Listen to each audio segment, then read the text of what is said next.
نہ اس کے اولاد کی ملکیت ہے، نہ اس کے گھر والوں کی ملکیت ہے، نہ اس کے رشتہ دار کی ملکیت ہے، کسی کی ملکیت اس مسجد کے اندر نہیں رہی، نہ اس کے اندر وراثت جاری ہوگا، نہ اس کے اندر کوئی اپنے آپ کو کہہ سکتا ہے کہ یہ ہماری مسجد ہے، کیونکہ جب اس نے وقف کیا ہے تو یہ مسجد اس کی ملکیت سے نکل کر اللہ رب العزت کی ملکیت میں پہنچ گئی۔ جب اللہ کی ملکیت میں پہنچ گئی تو یہ اس میں کیا ہے، حکم چلے گا تو اللہ کا چلے گا۔ لیکن اس کے اندر جو ٹرسٹ ہوتے ہیں، جو کمیٹی ہوتی ہے، گاؤں کے یا شہر کے چنندہ لوگوں کو منتخب کیا جاتا ہے، وہ ایک نگراں ہوتے ہیں، وہ ذمہ دار، وہ اس کی ملکیت نہیں ہوتے ہیں۔ اس مسجد کے یا دنیا کی جتنی بھی اوقاف ہیں، جتنی بھی زمینیں ہیں، اس کا کوئی اختیار نہیں ہوتا ہے، بلکہ ایک کمیٹی بنائی جاتی ہے تاکہ اس کے مال کو، اس کے جو کیا ہے خرید و فروخت کو اس کے اچھی جگہ پر، اچھے سے اچھی جگہ پر استعمال کیا جائے، کسی کی ملکیت نہیں ہوتی ہے اس کے اندر۔ تو وقف کا معنی یہی ہوتا ہے کہ آدمی اپنی ملکیت سے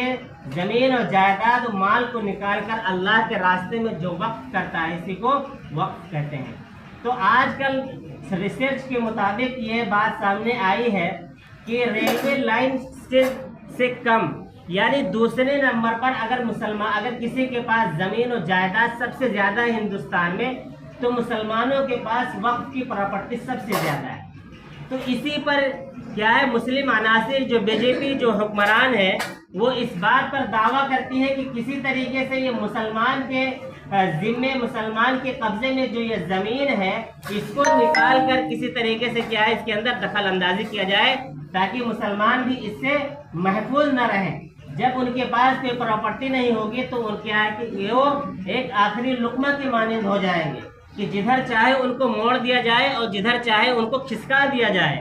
اسی کو لے کر تمام علماء کرام ہندوستان کی اس رائے پر متفق ہوئے ہیں کہ اپنی اپنی مسجدوں کے اندر عوام کو بیدار کیا جائے اور ان کے اندر اس بات کا شعور لایا جائے کہ جو وقف ترمیمی بورڈ ہے اس کو مکمل طور پر بائیکاٹ کیا جائے۔ اس کا طریقہ میں بھی آپ لوگوں کو بتاتا ہوں۔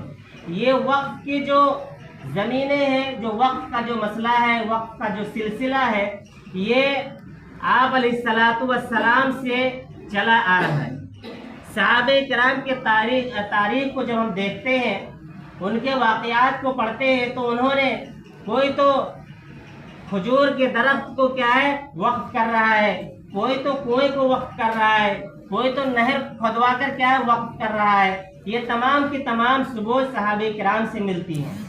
حضرت عثمان غنی رضی اللہ عنہ کے بارے میں آتا ہے کہ ایک یہودی کا کنواں تھا، وہاں پر مسلمان آباد تھے، تو وہ پیسہ لے کر، ٹیکس لے کر کیا پانی کو دیا کرتا تھا، اور وہ بہت زیادہ قیمت میں اس کو دیتا تھا۔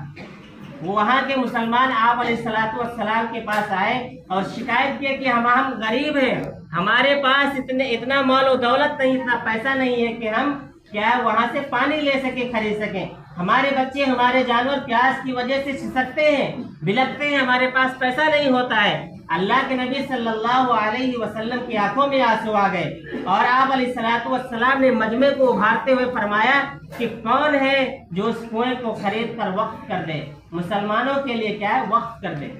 کوئی کھڑا نہیں ہوا، لیکن عثمان غنی رضی اللہ عنہ کھڑے ہوئے اور اس یہودی کے مسلمان کے پیچھے پیچھے چل دیے، جا کر دیکھا وہ کنواں ہے۔ وہ ایک تاجر تھے، عثمان غنی رضی اللہ عنہ ایک تاجر تھے۔ تاجر کا جو دماغ ہوتا ہے وہ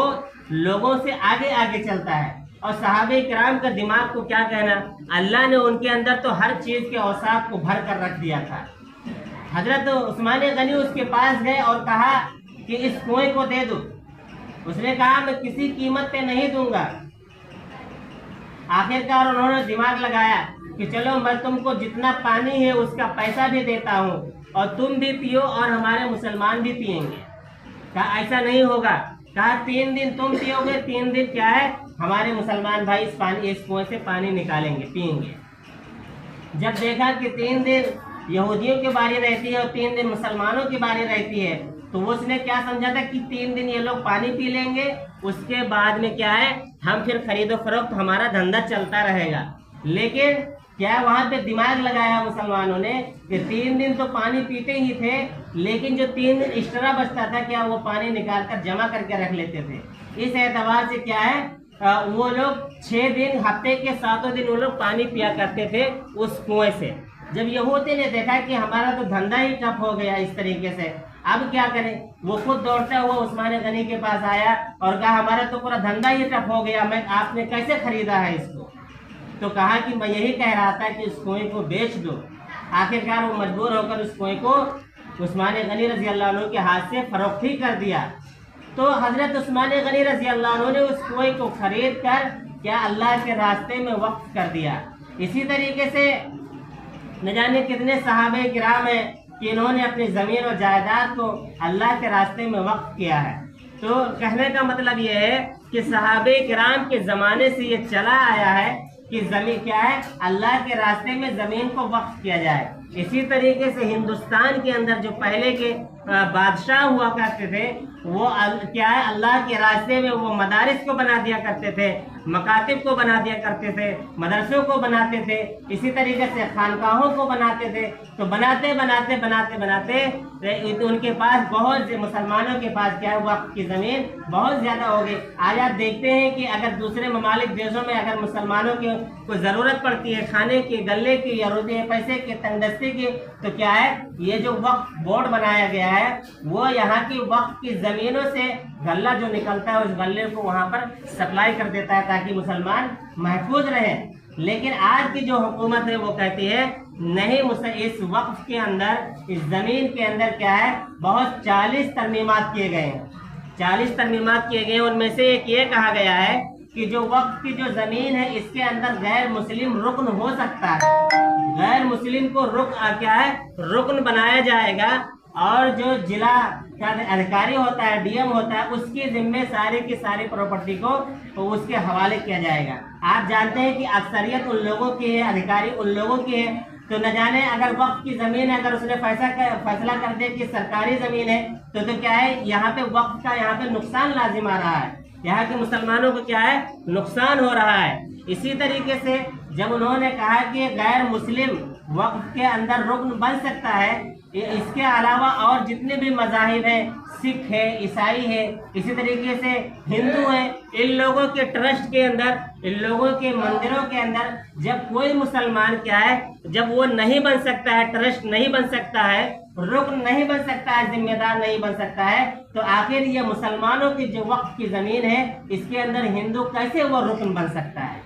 اسی کو لانے کی کوشش کر رہے ہیں میرے دوستوں۔ اسی طریقے سے اور بہت ساری چیزیں ہیں کہ اگر کوئی زمین وقف کرنا چاہے، اگر کوئی نو مسلم ہے اور وہ زمین کو وقف کرنا چاہے تو اس کے لیے ضروری ہے کہ 5 سال مسلمان ہونے کے لیے اس کو گزر جانا چاہیے۔ آخرکار یہ بتائیے، اگر کوئی مسلمان ہو گیا اور اس زمین کو کیا ہے وقف کرنا چاہتا ہے تو بھلا بتلاؤ وہ ایک عبادت سے محروم رہے گا یا نہیں رہے گا؟ کہ اللہ کے راستے میں اگر وہ خرچ کرنا چاہے تو اس کے لیے بولتے کیا ہے، یہ قانون لایا گیا ہے کہ 5 سال کا مسلمان ہونا ضروری ہے۔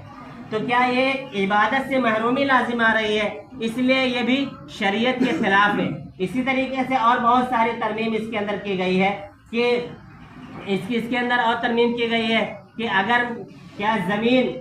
تو کم سے کم 40 سال پرانی وہ زمین ہونی چاہیے، یعنی کہ اس کی زمین کے پروف ہونے چاہیے کہ وقف کی زمین ہے یا سرکاری زمین ہے۔ آپ بتلائیے کہ نہ جانے کتنے سالوں سے یہ درگاہیں، یہ بڑی بڑی مسجدیں جو آپ کو نظر آ رہی ہیں، یہ سب وقف کے اندر بنی ہوئی ہیں، وقف زمین کے اندر بنی ہوئی ہے، تو ان کے کاغذات آدمی کہاں سے لے کر آئے گا؟ اگر اس بل کو پاس کر دیا گیا تو جتنی پرانی مسجدیں ہیں جس کا کوئی رجسٹریشن نہیں، جس کا کوئی کاغذ نہیں ہے، پہلے کے لوگوں نے بنا دیا، اس کو بھی یہ توڑ کر منہدم کر دیں گے۔ اس لیے علماء کرام نے یہ ایک نکالا ہے کہ بی جے پی تک آواز پہنچانے کے لیے، پارلیمنٹ تک آواز پہنچانے کے لیے انہوں نے ایک جی میل کھولا ہے، اسکینر کھولا ہے کہ اس کے ذریعے آپ اپنا نام لکھ کر اس بل کا بائیکاٹ کرنے کے لیے آپ کیا ہے، اس اسکرین پر آپ جب اسکینر کریں گے تو اس کے اندر پورا ریجیکٹ لکھ کر آ جائے گا۔ آپ کو نام لکھ کر، اپنے گاؤں کا نام لکھ کر، ضلع کا نام لکھ کر صرف جی میل کھول کے وہاں تک پہنچا دینا ہے، تو تاکہ آپ کیا اکثریت جب وہاں پر غالب رہے گی، وہاں پر رائے مانگا گیا ہے کہ جس کی رائے زیادہ ہوگی کیا ہے اسی پر فیصلہ کر دیا جائے گا. تو ہم سب کی ذمہ داری ہے کہ اپنے مذہب کی ذمہ داری، اپنے کیا ہے وقف بورڈ کی ذمہ داری، اسی طریقے سے اپنی پراپرٹی کی ذمہ داری، یہ تمام چیزیں ہیں کہ وقف بورڈ جو ہوتا ہے یہ اس سے غریبوں کی مدد ہوتی ہے، بیواؤں کی مدد ہوتی ہے، بے آسروں کی مدد ہوتی ہے، ان تمام چیزوں کی مدد ہوتی ہے، خانقاہوں کی مدد ہوتی ہے، اسی طریقے سے مسافر خانہ کھولا جاتا ہے ان تمام چیزوں سے. تو ہم سب کی ذمہ داری ہے کہ آپ اس ایپ کا استعمال کریں. ہمارے پاس موجود ہے، آپ نماز کے بعد ملیے یا جہاں کہیں ملیے، آپ وہ کیا ہے آپ اپنی آواز کو وہاں تک پہنچائیے. آج کل یہ سوشل میڈیا کا دور ہے کہ آپ کیا ہے آپ لکھنؤ میں یا کہیں دوسری جگہ جا نہیں سکتے ہیں لیکن اپنی آواز کو وہاں تک پہنچا ضرور سکتے ہیں. اس لیے ہم سب کی ذمہ داری ہے کہ ہم سب اس کا بائیکاٹ